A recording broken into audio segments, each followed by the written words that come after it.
नमस्कार दोस्तों, हम लेकर आ चुके हैं आप लोगों के लिए 20 मिनट में सुबह की 50 ताज़ा और बड़ी खबरें बताएंगे। दोस्तों, आखिरकार कैसे प्रधानमंत्री नरेंद्र मोदी के ऊपर भारी पड़ी कांग्रेस ने बीजेपी को दिया बड़ा झटका। 6 विधायकों को रद्द कर बीजेपी को लगा झटका। आखिरकार क्यों दोस्तों प्रधानमंत्री नरेंद्र मोदी के ऊपर भड़के अखिलेश यादव सीबीआई के आगे नहीं हुए पेश? क्यों दोस्तों असदुद्दीन ओवैसी ने लगातार यूसीसी का मुद्दा उठा रहे हैं?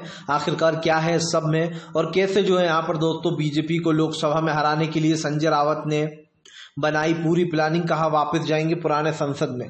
तमाम मुद्दों पर होगी बात, लेकिन उससे पहले अगर आपने अब तक हमारे चैनल को सब्सक्राइब नहीं किया जल्दी से कर लीजिए। पास में एक घंटी आएगी, इसको भी दबाइए ताकि हर वीडियो की अपडेट आपको मिल पाए।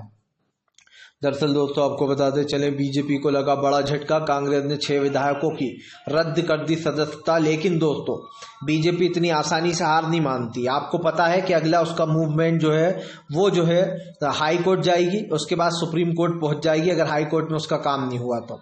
और कोर्ट में जाने के बाद क्या होता है दोस्तों, ये आप बखूबी जानते हैं। कोर्ट कहीं ना कहीं इन लोगों को राहत दे सकता है दोस्तों। दरअसल आपको बताते चले, जिन 6 विधायकों ने अपना रुख पलटा और जिन 6 विधायकों ने जो यहाँ पर धोखा दिया कांग्रेस को, कांग्रेस ने कल स्पीकर के सहारे उन 6 की सदस्यता रद्द कर दी। ना उनको मनाने की कोशिश की गई, ना ही उनसे ये कहा गया कि आप वापस आ जाओ। और दोस्तों ऐसा होना भी चाहिए। जब इन लोगों को दोस्तों ऐसा सबक मिलेगा तभी दोस्तों ये सुधरेंगे।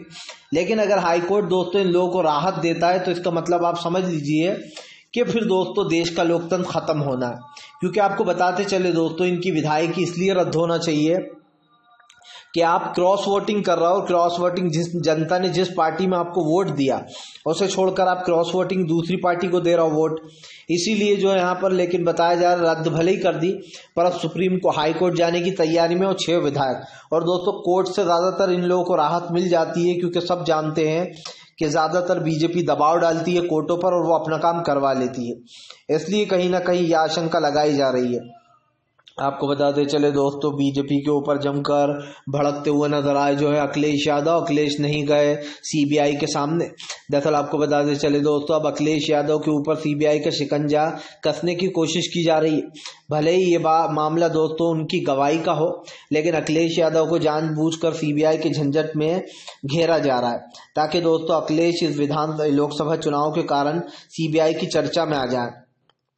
बीजेपी तो है ही जो तमाम लोगों को दोस्तों इन सब केसों में फंसाती है और फिर ये कहती है कि सब लोग तो चोर हैं, बेईमान हैं। बस बीजेपी ये बताना चाहती है कि हमसे अच्छा कोई है ही नहीं, हम ही हैं सबसे बड़े वो। इसी को लेकर जमकर भड़कते हुए नजर आए अखिलेश ने कल सीबीआई के सामने पेश होने से मना कर दिया। उन्होंने कहा कि अभी उनके पास टाइम नहीं है, एक तरीके से जब होगा तब वो पहुंच जाएंगे अगली तारीख पर। लेकिन दोस्तों सीबीआई का मामला जानबूझकर बुना गया है।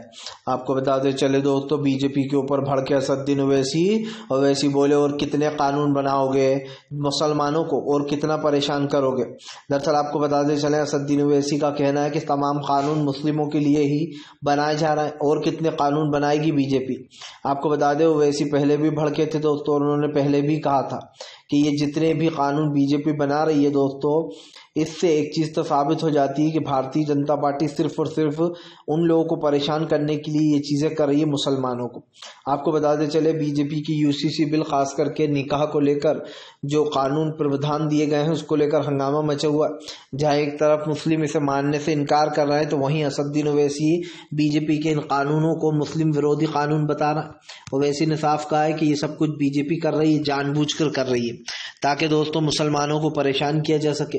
और यही कारण है जो इस बात पर ओवैसी की इस बात पर कई लोगों ने उनको सपोर्ट भी किया है। आपको बताते चले दोस्तों, फिलहाल एक बार फिर से मचने वाला है घमासान। अब झारखंड में दोस्तों बीजेपी कर सकती है तोड़फोड़ की तैयारी। दरअसल बताया जा रहा है दोस्तों कि अब झारखंड में कांग्रेस में टूट मच गई है। झारखंड में जो है यहाँ पर दोस्तों, दरअसल आपको बताते चले, हिमाचल के बाद झारखंड में 3 जो कार्यकारी अध्यक्ष हैं उन्होंने मोर्चा खोल दिया है। उनका कहना है कि फिलहाल झारखंड के जो राजेश ठाकुर हैं उनको हटाने की मांग चल रही है। और ये 3 कार्यकारी अध्यक्षों ने कांग्रेस के बॉस से बात भी की है दिल्ली आकर खरगे से। आपको बताते चले दोस्तों, बीजेपी ऐसी जगह ढूंढती है जहां पर टूट मच जाए। लेकिन एक चीज तो साफ हो चुकी है कि फिलहाल दोस्तों अभी हाल ही में झारखंड में अपनी वो प्रूफ की थी उन लोगों ने बहुमत। ऐसे में आपको बताते चलें अभी बहुमत प्रूफ करने के बाद इतनी जल्दी सरकार नहीं गिराई जा सकती, लेकिन यहाँ पर तैयारियां पूरी जोरों शोरों से चलती हैं। और दोस्तों आप समझिए, अब अगर अभी भी हम ये कहें कि भैया ये सही नहीं है, तो आप समझ लीजिए बीजेपी हर वो काम करती है जो सही नहीं है। मतलब अगर आप और हम कह भी दें कि ये तो लोकतंत्र खत्म हो रहा है, अब देश सच में वन नेशन वन पार्टी बनता जा रहा है, पूरे देश में बीजेपी की सरकारें होती जा रही हैं, तो भी गोदी मीडिया कहेगी ऐसा बिल्कुल भी नहीं है, देश तो बहुत अच्छा चल रहा है। आपको बता दे चले दोस्तों, प्रधानमंत्री नरेंद्र मोदी के ऊपर जमकर भड़कते हुए नजर आए संजय रावत। कहा बीजेपी 400 का दावा तो झूठा कर रही है, उसे 600 का दावा करना चाहिए। दरअसल दोस्तों बीजेपी कह रही है कि पहले हम 300 लाए, फिर 350 लाए, अब की बार जो है हम 400 सीटें लेकर आएंगे, जिसको लेकर संजय रावत ने जमकर भड़ास निकाली। संजय रावत ने कहा कि बीजेपी जो है यहाँ पर वो सिर्फ वो कर रही है। उन्होंने कहा कि फिलहाल बीजेपी 300 नहीं, उसे ये कहना चाहिए कि 400 नहीं, हम 600 सीट जीत कर आएंगे। उन्होंने कहा बीजेपी को पहले से ही पता रहता है कि वो कितनी सीटें जीत रही है। अब जाहिर सी बात है दोस्तों, ईवीएम आपके कंट्रोल में, तमाम चुनाव है वो आपके कंट्रोल में, तो शायद पहले से ही पता चल जाता है बीजेपी को कि वो कितनी सीटें जीत रही है, कितने फर्जी वोट डलेंगे। आपको बताते चले दोस्तों, भारतीय जनता पार्टी के ऊपर जमकर भड़कते हुए नजर आए जो है यहाँ पर मल्लिकार्जुन खड़गे बोले बीजेपी देश के लोकतंत्र को खत्म कर रही है, देश का लोकतंत्र बर्बाद कर रही है। दरअसल दोस्तों आपको बताते चले, इस वक्त बीजेपी पूरी कोशिश कर रही है कि वो किसी भी तरीके से देश के लोकतंत्र को खत्म कर दे, और इसका सबसे बड़ा रीजन भी आप समझ लीजिए। इसका रीजन ये है दोस्तों कि बीजेपी चाहती है पूरे देश में विपक्ष बचे ही ना, हर जगह उसकी सरकार हो।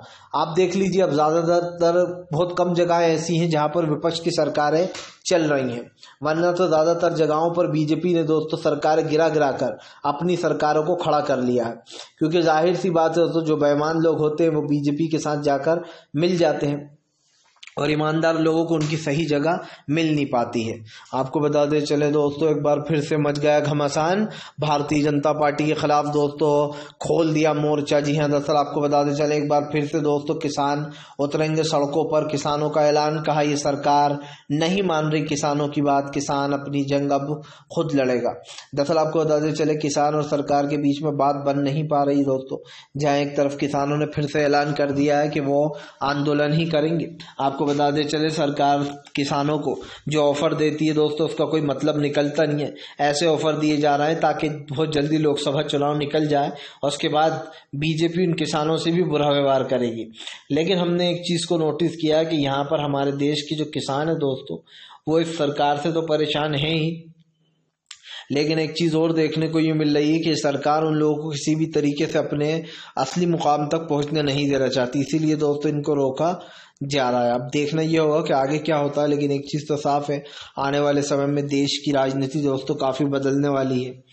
आपको बताते चले दोस्तों, फिलहाल भारतीय जनता पार्टी को लगा एक और बड़ा झटका। जी हां, दरअसल आपको बताते चले दोस्तों, लोकसभा के चुनाव को लेकर अखिलेश यादव का बड़ा बयान। कहा इस बार पूरी 80 सीटें जीतेगा इंडिया गठबंधन, जिसमें से 17 दोस्तों कांग्रेस के पास हैं और 63 सीटें अखिलेश यादव के पास है। कुल मिला के 80 सीटें हैं दोस्तों। ऐसे में उत्तर प्रदेश की 80 सीटों को लेकर ये बड़ा बयान दिया गया। अखिलेश ने साफ कहा कि फिलहाल आने वाले समय में न सिर्फ ये चुनाव जीतेंगे दोस्तों, बल्कि यहाँ पर एक बड़ा वो होता हुआ भी नजर आ रहा है फायदा। तो ये कहना गलत नहीं होगा कि फिलहाल अखिलेश यादव की इस चालबाजी से तमाम लोग जो यहाँ पर परेशान हो चुके हैं, क्योंकि अब लोकसभा के जो चुनाव होने वाले हैं उसको लेकर कहीं ना कहीं ये घमासान मचा हुआ और आगे भी मचा रहेगा, क्योंकि अब देश की जनता कुछ देखने की कोशिश कर रही है और वो उसका हालात सही से दिख नहीं पा रहा। लेकिन आपको बता दें, देश के लोकतंत्र को बचाने के लिए ये करना ही होगा। आपको बताते चले दोस्तों, फिलहाल ममता बनर्जी ने बीजेपी के ऊपर साधा निशाना। ममता बनर्जी बोली सत्ता में बैठे हुए लोग सत्ता का कर रहे हैं दुरुपयोग। दरअसल आपको बताते चले, पश्चिम बंगाल से लेकर तो दोस्तों तमाम जगह पर बीजेपी अपनी गंदी राजनीति कर रही है। अब ममता बनर्जी ने शुभेंदु अधिकारी समेत बीजेपी को लपेट लिया। उनका कहना है कि बीजेपी के पास और कुछ काम नहीं है, बस हमारी गलतियां गिनवाने में लगी रहती है। बीजेपी से विकास की बात करो तो इनसे नहीं होता। जाहिर सी बात है दोस्तों, अगर आप बीजेपी से अभी विकास की बात करोगे, काम की बात करोगे, तो बीजेपी के पास टाइम नहीं होगा आपके लिए। और यही कारण है जो ममता बनर्जी ने बीजेपी पर हमला बोला, कहा इनको दिल्ली से हटाना ही होगा। जो लोग दिल्ली से हटेंगे दोस्तों, उसके बाद ही देश की सत्ता बचेगी। आपको बता दें चले दोस्तों, हिमाचल में रातों रात बदल गया दोस्तों पूरा फैसला। विक्रमादित्य ने स्पीकर के फैसले को एक तरीके से कहा कि उनका फैसला, इस पर कुछ बोलना उचित नहीं। विक्रमादित्य ने कहा कि हमारी सरकार मजबूत है और मजबूती से चलेगी। दरअसल दोस्तों आपको बता दें चले, हिमाचल में टूट मच गई, जहां एक तरफ 6 बागी विधायकों को कांग्रेस ने ना मनाया, ना उनको दोस्तों जो है यहाँ पर राहत दी, बल्कि उन 6 विधायकों की अयोग्यता जो है दोस्तों वो पूरी तरीके से रद्द कर दी। अब दोस्तों सारा का सारा ये जो फैसला है, ये एक तरीके से कुछ दिन के लिए टला है। इसलिए टला है दोस्तों कि अगर आज ही ये लोग 6 लोग सुबह हाई कोर्ट जाते हैं और हाई कोर्ट अगर दोस्तों इनको जो है यहाँ पर राहत देता है, तो ये समझ लीजिएगा कि बीजेपी का एजेंडा पास हो जाएगा। क्योंकि दोस्तों इनको तो अयोग्य ठहरा दिया गया, लेकिन कभी कभी ऐसा होता है कि हाई कोर्ट जो होता है दोस्तों वो इन लोगों को राहत दे देता है। और राहत देने के बाद क्या होता है दोस्तों कि कांग्रेस की सरकार गिर जाएगी, क्योंकि कांग्रेस के पास फिर बहुमत नहीं रहेगा। लेकिन अगर ये 6 लोग अयोग्य हो जाते हैं दोस्तों और हाई कोर्ट इनकी मदद करने से मना कर देता है, तो इसका मतलब ये होगा दोस्तों कि कांग्रेस की सरकार बरकरार रहेगी और वो चला सकते हैं, क्योंकि फिर बीजेपी के पास बहुमत नहीं रह जाएगा। लेकिन अगर इन 6 को दोस्तों हाई कोर्ट ने राहत दे दी, तो फिर कांग्रेस की सरकार गिरना तय है। और ज्यादातर मैंने दोस्तों केस ये देखे हैं कि जब भी हाई कोर्ट में मामला जाता है या सुप्रीम कोर्ट में, तो दोस्तों ज्यादातर बीजेपी के पक्ष में ही फैसला दिया जाता है। मध्य प्रदेश की सरकार का याद कीजिए क्या हुआ था। हालांकि वहां पर सिचुएशन अलग थी, लेकिन सिचुएशन सेम यही थी। तब भी जब सुप्रीम कोर्ट में बीजेपी मामला लेके गई कि ये सरकार का फ्लोर टेस्ट नहीं करा रहा है, तो बीजेपी के पक्ष में फैसला दिया गया कि नहीं, आपको कल ही कराना पड़ेगा कमलनाथ को वो कि फ्लोर टेस्ट कराना ही पड़ेगा आपको, वरना हम हमारे तरीके से कराएंगे।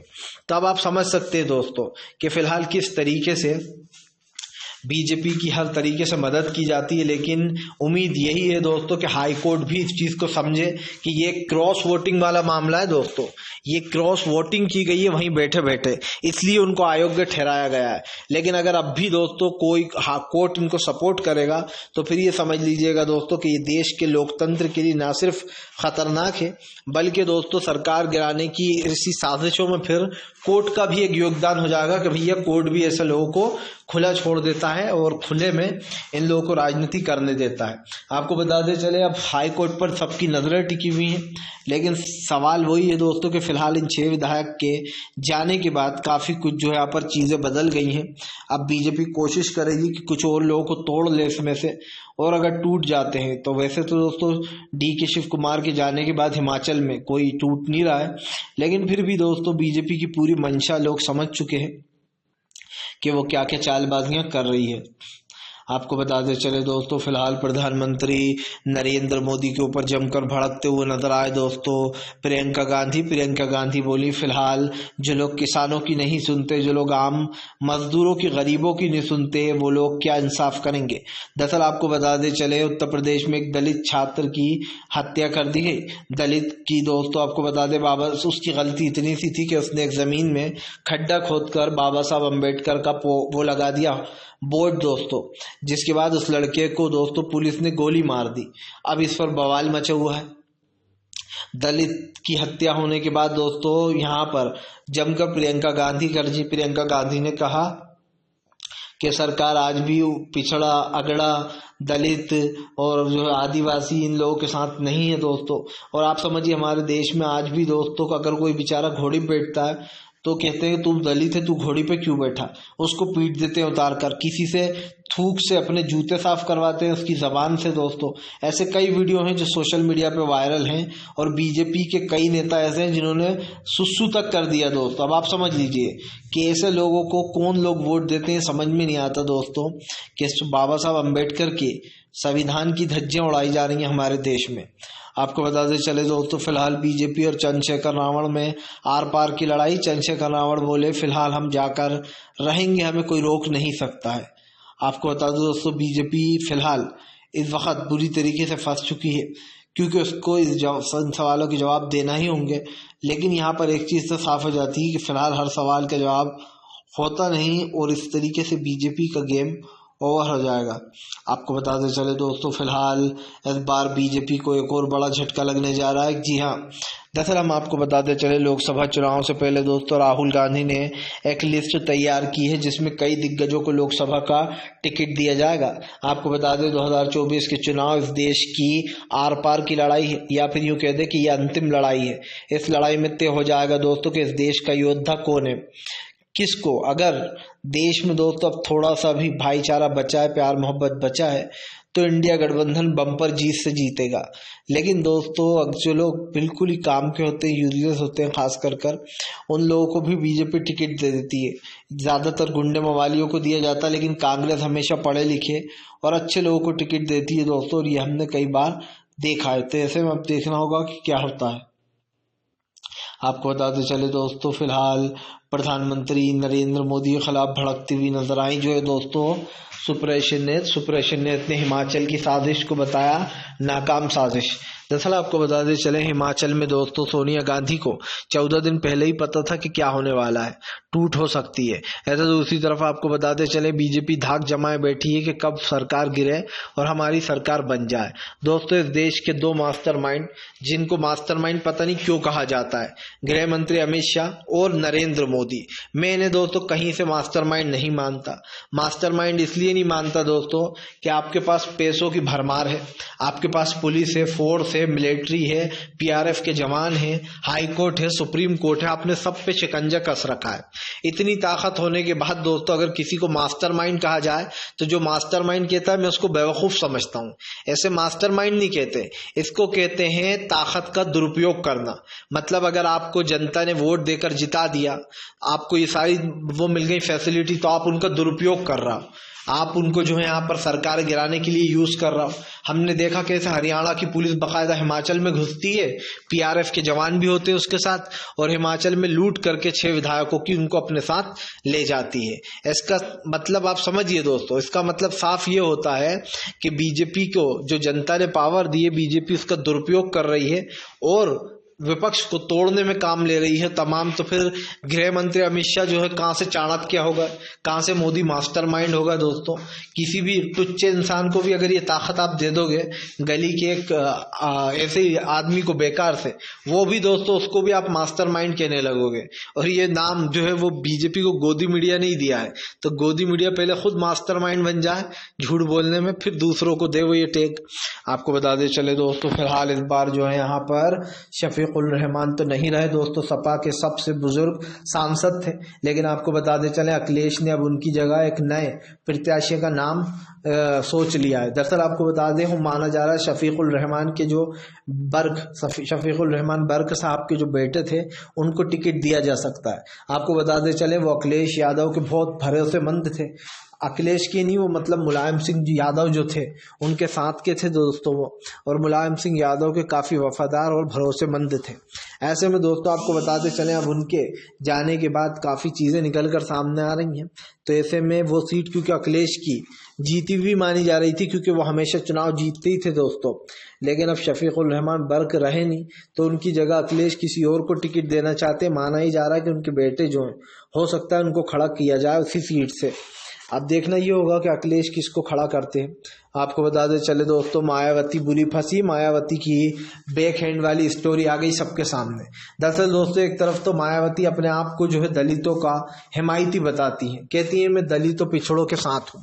दूसरी तरफ दोस्तों मायावती बीजेपी की बी टीम बनकर उनकी खूब मदद करती हैं। हमने देखा कैसे दोस्तों, जब बीजेपी को ज़रूरत पड़ी क्रॉस वोटिंग की, तो मायावती के विधायक ने बीजेपी का सपोर्ट कर दिया। और इसीलिए दोस्तों मायावती बीजेपी के खिलाफ ज़्यादा कुछ बोलती भी नहीं है, ना वो कुछ करती हैं। इसीलिए दोस्तों मायावती अब बुरी तरीके से फंस चुकी हैं। इधर कुआं है, उधर खाई है। मायावती जाए तो कहाँ जाए दोस्तों, खाई और कुएं के बीच में मायावती फंस चुकी है। क्योंकि अब दुनिया को ये तो दिखाई दे रहा है कि मायावती दरअसल है किसके साथ, वो किसका समर्थन करती हैं। और अगर अब भी कोई कहता है कि मायावती भैया उनका साथ नहीं है बीजेपी के, तो फिर वो अपनी आंख पर दोस्तों पट्टी बांध के बैठा है। फिलहाल वीडियो अच्छा लगे तो